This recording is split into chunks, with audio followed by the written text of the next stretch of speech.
Hey everybody, this is Dan with Learning to Smoke, and today we're going to be doing tri-tip. Not just tri-tip, but tri-tip tacos with an elote dip and also with some pico de gallo. Stay tuned.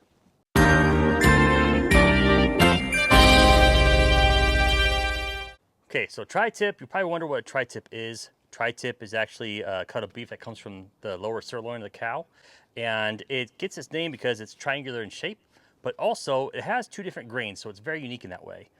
You'll see got grains this way and grains going this way. So usually you slice right around here. But anyway, we'll get into that later. Very simple process of what we're going to do. We're just going to season this up right now, and we're going to hang it to smoke there on the Oklahoma Joe's drum smoker behind me. So what we're going to do first is take your seasoning.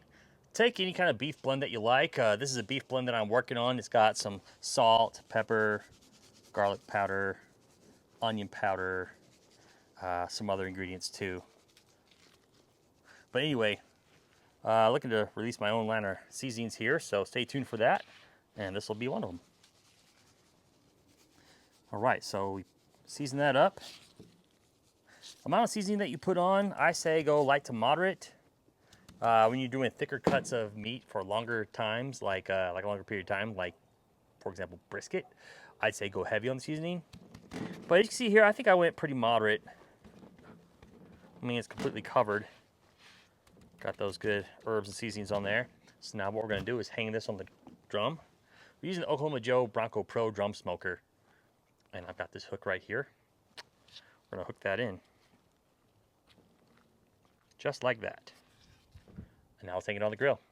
So now we're going to hang it in the drum smoker. Just like that. Get that indirect heat. Got some oak wood going. We'll come back when it hits about 120, 125.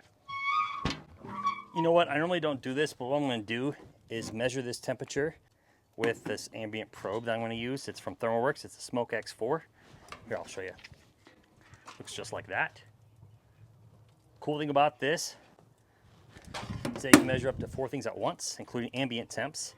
I'm going to use this probe here. I'm going to measure the center of the thickest part, which it feels like it's pretty thin tri-tip, so I'm going to poke it in from the back end so it doesn't stick out in the camera, but I'm going to just poke it right in there. Actually, you know what? I'm going to go a little higher. Go like right there. And I'll monitor temps. So with this corn, what I'm going to do, since corn on cob is out of season, that's what I prefer. However, since it's out of season right now, I'm just going to take a bag of frozen corn, hot skillet,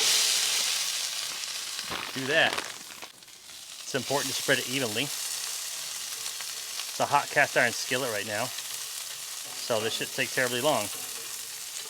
I have some avocado oil in here. I use avocado oil because it's got a higher smoke point to handle the hot temps. I usually like using that when I'm making food in my cast iron skillet here. You can see some of the kernels are starting to get that nice little crust on there, nice little burn. I like to call it a little toastiness.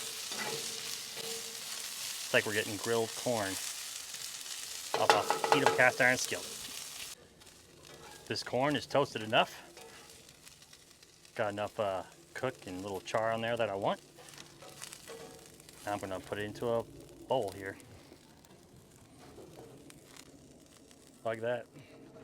Here is everything we need to make elote dip, or a Mexican street corn dip. So we got the corn, which I just cooked. We also have mayo, sour cream, tortilla cheese, chili lime seasoning, cilantro. You can't see anything in here, but that is lime juice. And so we're going to mix it all in this bowl. Very simple. Keep up. For starters, I like to put the mayo in first.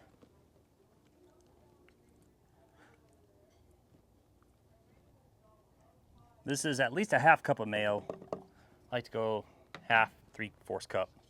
2 tablespoons of sour cream. The corn. So this was a 12-ounce bag of corn. I used most of it. It depends on how corny you want it. Corny. But yeah, it depends on how much corn you want in there. So I'm going to mix it right now before I add the rest of the ingredients, just to see how much corn I've got. Just want to gauge that.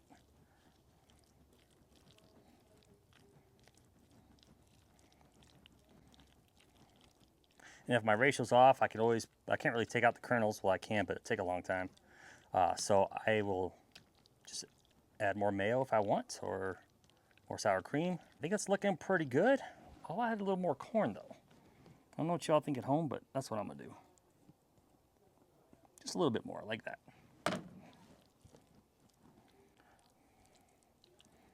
Okay. With that mixed in, I'm going to add my lime juice. It's a teaspoon. You can always add a little more if you want more lime flavor to it. Cilantro. Now I'm not gonna put all the cilantro in here right now. You'll see why. But I'll put most of it in here. There we go. And cotija cheese. If you don't know what cotija cheese is, it's a cheese from Mexico. It's very crumbly. It's got a consistency kind of similar to Parmesan. Anyway, it's really good. And then finally we'll add the chili lime seasoning. Tajín is probably the most popular brand of chili lime seasoning, but don't have to take my word for it. If you got another brand you like, go ahead. Okay, so we'll mix that up. It's already looking really good. So the reason we're making this is because we're gonna put it on our tacos. Not only gonna put it on our tacos, but we can even use it as a dip on the side, whatever's left over. And my family loves it as a dip. Yeah, you can dip chips, you can dip vegetables.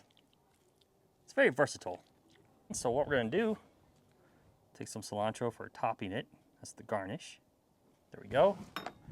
Throw on some more cotija cheese. And put a little more cilantro lime seasoning. See, gives it a lot of pop.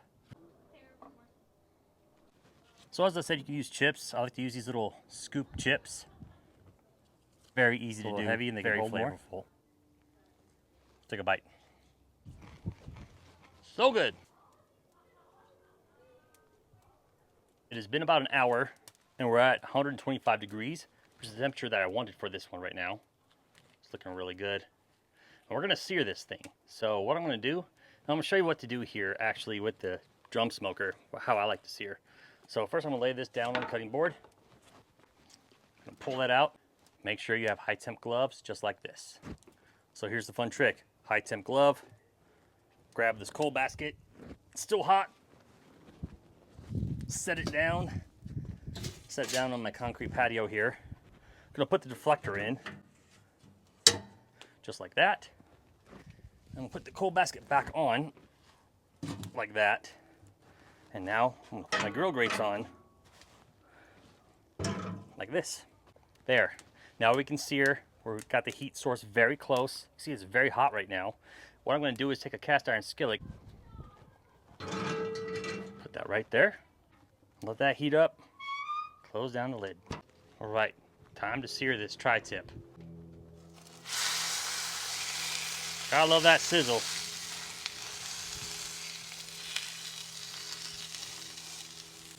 And so at searing temps, we're looking at about 500 degrees. This is where it starts. We're gonna flip this after about a minute. But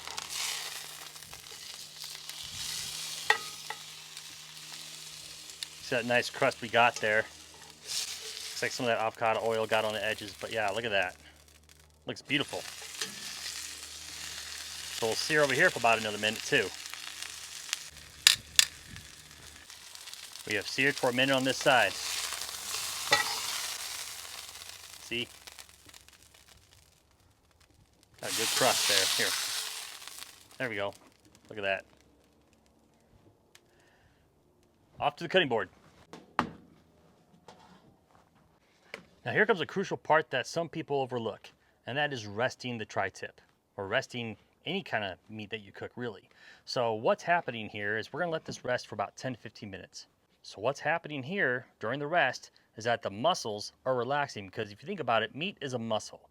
And when a muscle gets all worked up, it needs to relax. If you cut into this tri-tip right away, it is going to have juices flowing out, and there goes your flavor. So what we're doing when we let it rest is we're letting those juices build up a little bit. So that way you get optimal flavor. So let's wait. Now it's time for the moment of truth. Slice it into the tri-tip. What we're gonna do now, turn it this way. I mentioned earlier, the tri-tip has two different grains. You see grains going like this. See that?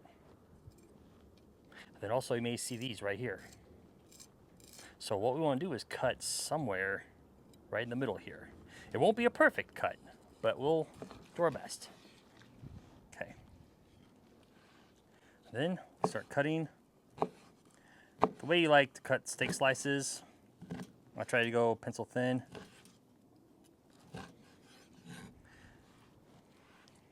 So we're not going to get a fully even cook, so these first pieces here may look a little more done. But as you get towards the center, get some really good slices. Look at that. So we'll scoot these slices to the side. And then when it comes here, got the grains going this way. So we'll just start slicing from here. Let me move these. So like this.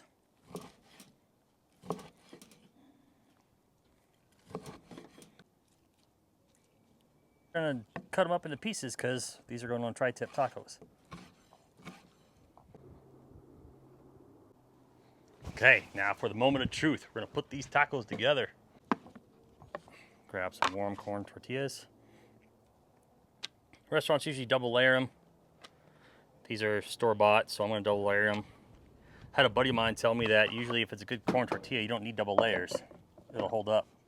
But these are store-bought, so here we are. Okay, so what I'm going to do first, get some tri-tip. Just put some tri-tip like that, right there. Get some more tri-tip here. I thought it'd be fun to add in a little slice of avocado here. So I'll put a little avocado in it.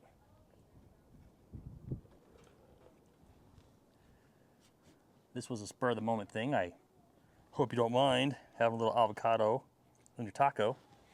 I'm gonna try to make this the most awesome taco I can think of. So now, got our elote dip. I'll sprinkle that on there.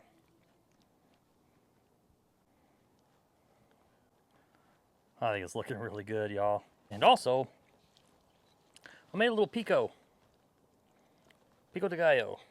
Just throw a little bit of that on there too.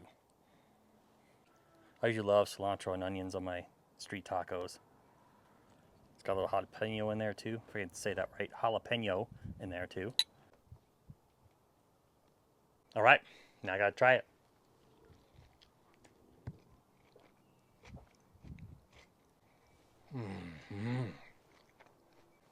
Thanks for following along.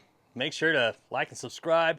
And until next time, hope your days are filled with good times, good friends, and good barbecue.